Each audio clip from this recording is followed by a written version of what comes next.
Hey everyone, Brew here, and today we have news about a new fusion that's coming up this Monday. So guys, if you're just trying to spend all your resources now, you might want to wait because this Monday we're going to have a new fusion. It's going to need 4 specific epic champions, which we know the details for all. But not only that, we know the details about what the champion is going to be for the fusion. It's going to be a legendary champion. The requirements are not that hard depending on how long you've been playing, but the important thing is one of those champions that are needed for the fusion is really good, and you might not want to go for the fusion if you're just starting out.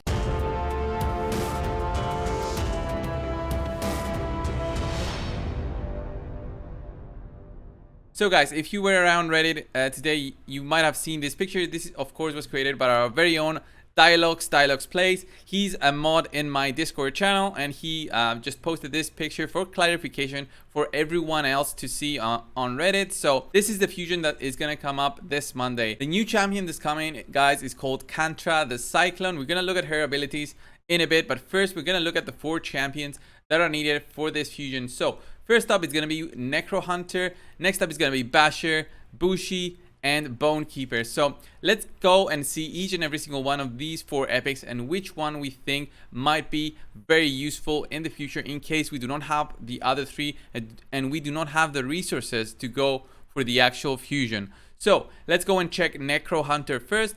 Necrohunter, guys, is an epic attack champion. He's in the Nice Revenant faction, so let's quickly check out his skills. He's got crypt arrows. Each hit has a 50% chance of placing a 60% decreased defense for 2 turns.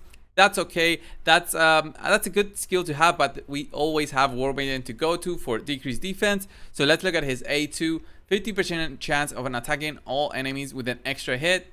Not bad, but this could have been way better for an epic champion. There's better champions out there that are more useful. And then finally, his A3, Tomb Stalker, places a perfect veil buff on this champion for 2 turns if this attack is critical.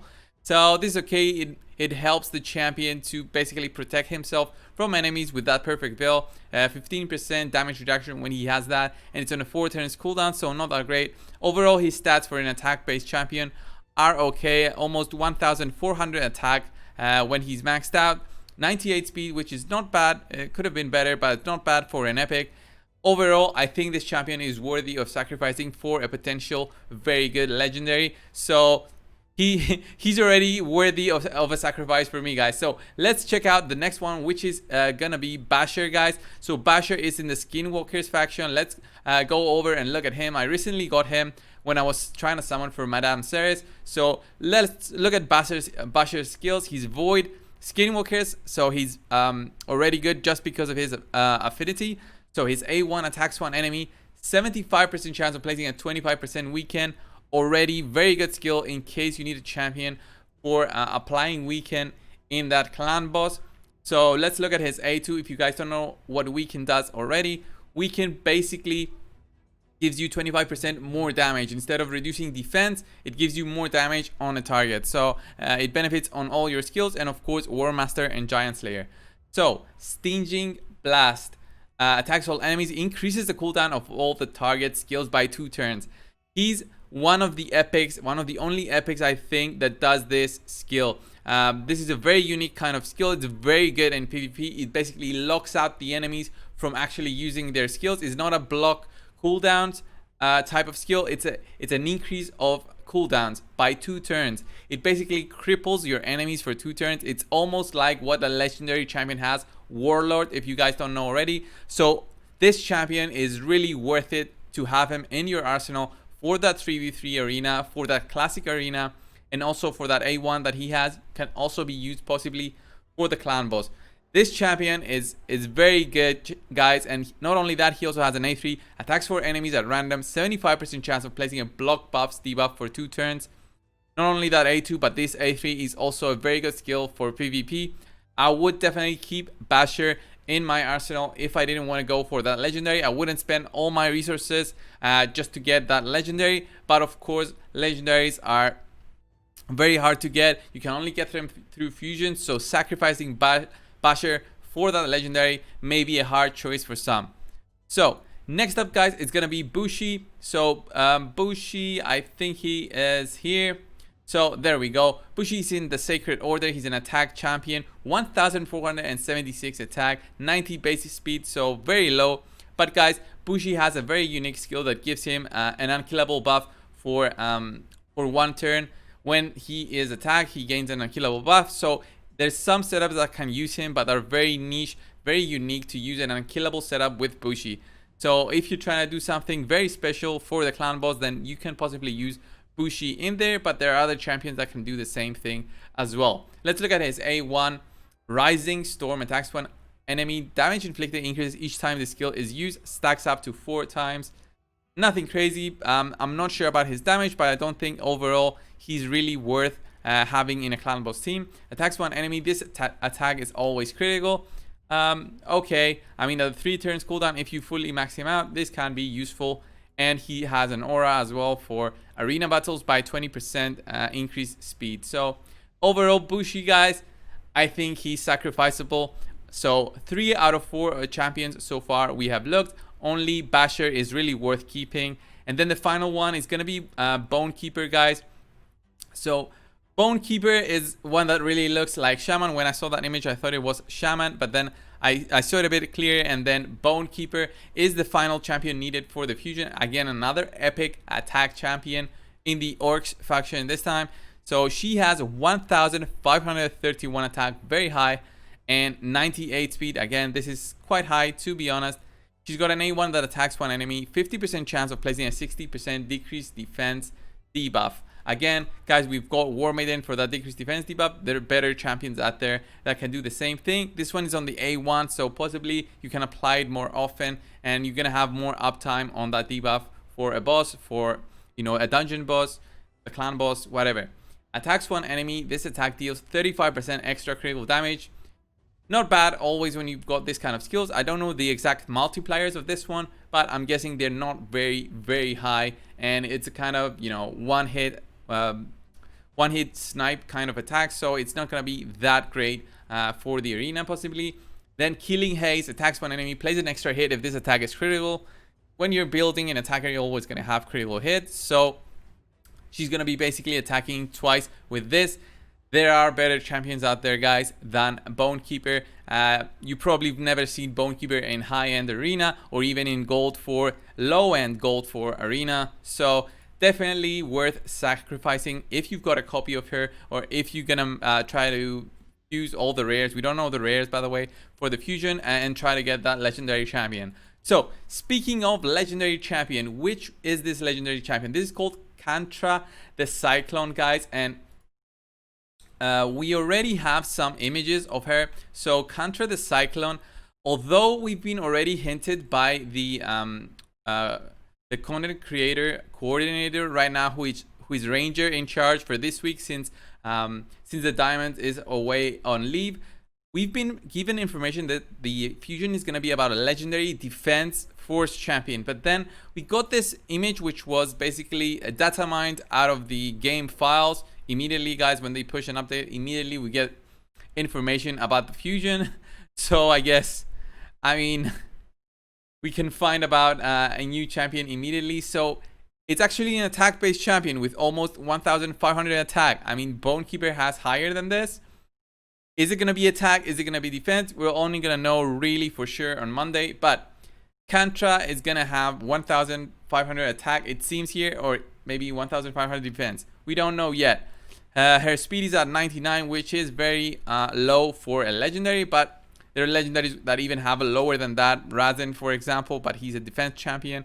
This one's an attack champion from what it seems from these files. So she's got an accuracy, aura, and then she's got 2 skills and a passive. So let's go and look at those. Her A1, guys, is going to be attacks one enemy 2 times. Each hit has a 40% chance of stealing a random buff from the target. This is always good to have, especially if you're trying to do something in the arena. Stealing buffs really helps your team, especially maybe against a Skull Crown. The Skull Crown gains an unkillable. You go in there, steal the buff. Much easier to kill. She doesn't have a chance to react and maybe kill the whole of your team. I had that happen to me many times. So A2 attacks all enemies 3 times. Each hit has a 50% chance of placing one of the following debuffs for 2 turns. One of the following debuffs for 2 turns, guys. So it's not gonna be all of them, it's gonna be only one of them, but it's gonna be a 3 hitting attack. We'll see how it is. It's gonna be 3 turns cooldown when you fully max it out, it seems, and this chance goes up to 75%. So we can apply a block buffs debuff, a 50% decrease attack debuff, a 30% decrease speed debuff, 25% weaken debuff, 50% decrease debuff, accuracy debuff, or 100% heal reduction debuff. So almost every single debuff there is out there, except for poison sensitivity, fear, true fear, and am I missing anyone? Stun. So there's a couple of debuffs that she does not apply. So it is really, you know, a chaos of debuffs when she attacks with this. It's gonna do at least possibly 3 debuffs on the target. So it's gonna be a cool way to fill debuffs on every single one of the enemies. I'm not sure about the multiplayer on this, so it might possibly be doing a ton of damage. It's gonna need 6 books to max out, so it's gonna be quite the investment. And then we got her passive, which is not unique. This is not the first time that we have a champion that reacts with weak hits like this, but in terms of debuffs, I think this is the first champion that has this. So this champion can place debuffs on weak hits, so she does not care if the enemy is spirit. Since she's force, she's gonna be weak versus spirit, but for applying her debuffs, she's not gonna do she's not gonna care about weak hits. Increased damage inflicted by 10% for each debuff on the target. So it does not say it has a limit, so I'm gonna guess we're gonna have 100% increased damage when we've got you know, the clan boss with 100% possible increase in our damage. This is gonna be crazy. I'm not sure about how high her multipliers are, but this can possibly be very good in an unkillable team. Since she's gonna be, you know, attack based champion, it seems, then the unkillable will gonna help her, you know, max out her damage instead of survivability and really dish out damage. For example, Brachus is a very high damage dealing champion, and when you put him in an unkillable team, he does a huge amount of numbers. So this is gonna be the case for her as well, possibly. We don't know the multipliers yet, but we're gonna know for sure on Monday when all the content creators max her out immediately. So guys, before we close out the video, I'm gonna quickly show you my fusion calculator. I'm not sure if you guys have seen this before already. So I made this fusion calculator a while ago. So this one basically calculates how many potions are needed for a fusion. Very quickly, I just put in 1 force, 1 spirit, 1 magic, 1 void, and we're gonna need 20 greaters and 6 superiors of the you know, the colored ones. And for arcane, we're gonna need 60 and 12 superiors. So if you don't have those already, you should farm them this weekend, so you are prepared by Monday when the fusion comes, so you can actually not have to worry about the potion keeps. And overall, you should really care about energy. So you're gonna need about 4,000 energy to level up those epics only to 50. This calculator also calculates, you know, the energy needed to level up the champion. So if I also place the rares that I would possibly need there, let's say we need 4 of each affinity, we're gonna need about 8,500 energy in total, which is about 2,600 in gems. And also we're gonna need all these potions. So overall, this calculator basically calculates the cost of a fusion. So if you want to have a link for this, I already have a video about this fusion calculator on my channel. So if you want to search that up, and you can copy one for your own use, and you can change it whenever you like instead of just waiting for me to post it in a video. So guys, thanks a lot for watching this video. If you like this video, leave a like down below, subscribe if you haven't already, and of course I'll see you in the next one. By the way guys, I'm gonna be streaming tonight right after I post this video, so opening shards for all my viewers. If you have some shards, come over, say hi on stream, and we're gonna open some void shards on the 2x. See ya guys.